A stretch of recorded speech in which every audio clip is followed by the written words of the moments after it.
What's up, collectors? Matt here with the Funko Bro Show with Michael, as always, cooking up in the studio.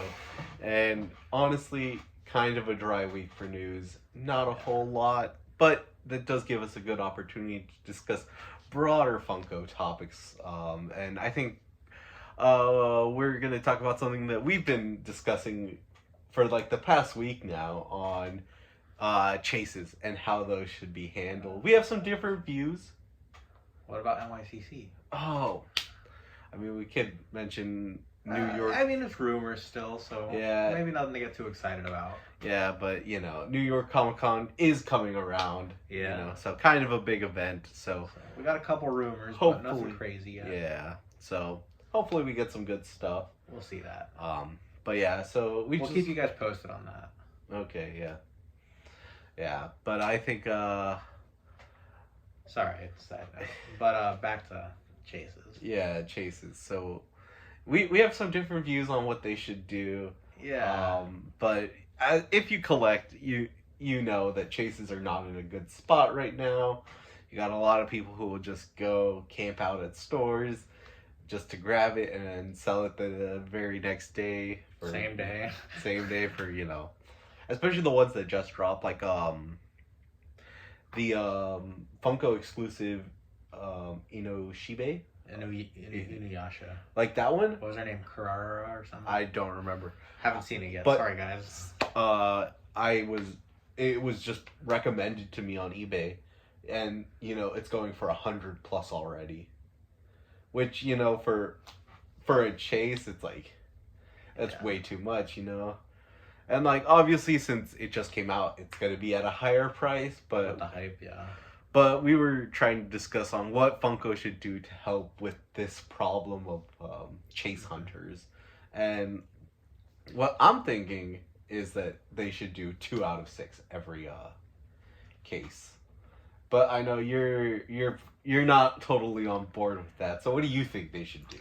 Okay, my issue with 2 out of 6 are chases is that part of being a collector is having something rare and difficult to get.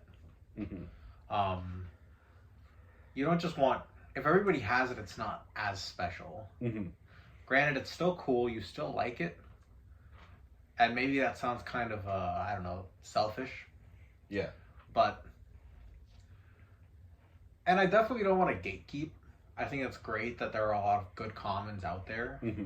But when you're trying to, a chase is supposed to be rare. Yeah. That's the whole point of it.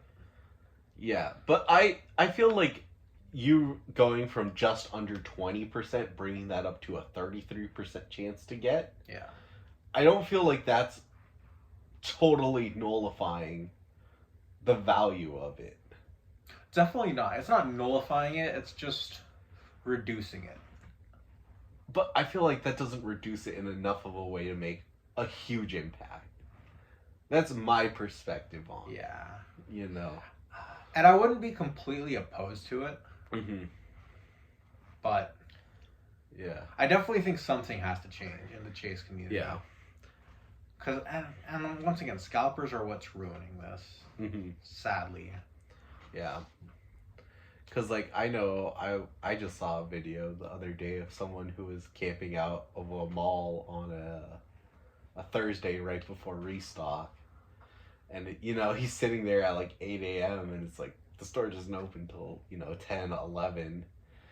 Just trying to make sure he gets that chase. It's, like, that's so extreme. It is. Especially for, like, people who work, and it's, like...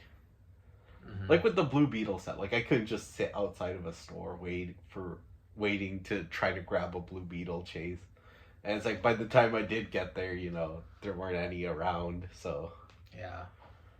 I feel that. I've found 2 chases and got a chase from an online order. In my, 6 years of collecting now? Yeah. And part of that is because I was a college student and I worked. Yeah, so... I couldn't just...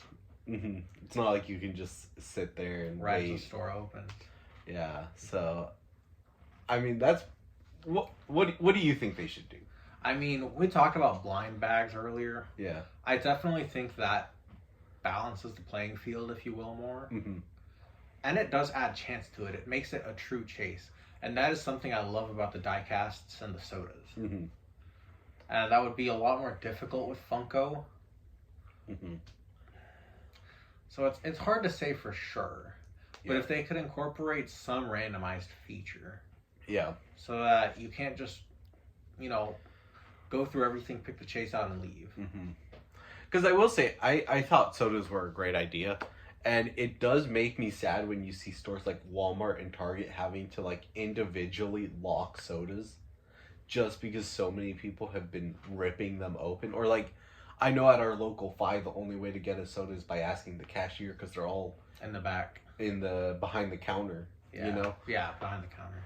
And that's just really sad to see because it's like, one, it's harder if someone's able to grab a product, they're more likely to buy it than if they have to ask someone to do it. Yeah. Now I do think sodas are overpriced. I feel like if they could come down to the $10 mark, I feel like it'd be so much easier to get into collecting them. Because Funkos now are around 15. Yeah. $12.90 to $15 for common. So I feel like bringing sodas down to 10 instead of 15 or 18. I think 18 is absolutely insane for a soda. Yeah. Because I do like the whole randomized concept. You only know what you get till you crack it open. Definitely. So especially the design too of the packaging is fun. Yeah. Once you get into like the 2-liter sodas, or I think they're 3-liter, whatever. Yeah. So they did a lot of fun stuff with the soda. But it's one of those things where it's like a Funko Pop is just more bang for your buck. Yeah, it really is. So I do like the idea if they put sleeves on the ones with chances of chase, like U-Tunes does. Yeah. And I wish, and the problem with that is, again, we've seen it with soda collectors.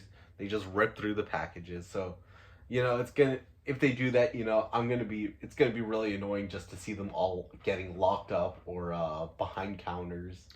Yep. Because it's like, I don't know about you, but I remember like when I was a kid and I was like collecting Pokemon cards, when you like try to like feel the weight difference in your hand to get the full art, you know, like I guarantee if they drop a chase and it's completely random like that, I'm gonna revert back to my old ways. Like I'm gonna try to feel the few ounce difference, and be like, oh, this is gonna be the one. Let me smell the chase in there. Yeah, I know, right? So, but that randomness is part of what adds the excitement to the hunt. I feel like that would also just help chase values in general. Yeah. It's like, obviously, you can still do where you buy the 6 and you get the chase. Yeah. But, it's just...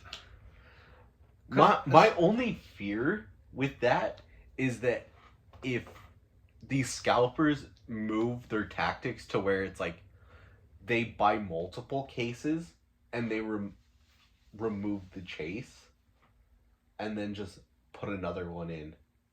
Yeah. Because like, don't give them these ideas. I know, right? I shouldn't. But they're gonna think of it on. Oh yeah, anyway, they will. So it's like, obviously they'll still have to open it, but if they get 3, you have a good chance of pulling the chase, and then you start getting people on third party that get an entire case and they don't get a hit. Yeah. So I don't know. If you guys have thoughts that differ from ours, drop them in the comments below. This is a problem, and I don't think there's just an easy solution. So I'd love to hear what you guys would have to say about the issue and what you want to see changed. But until next time, stay collecting.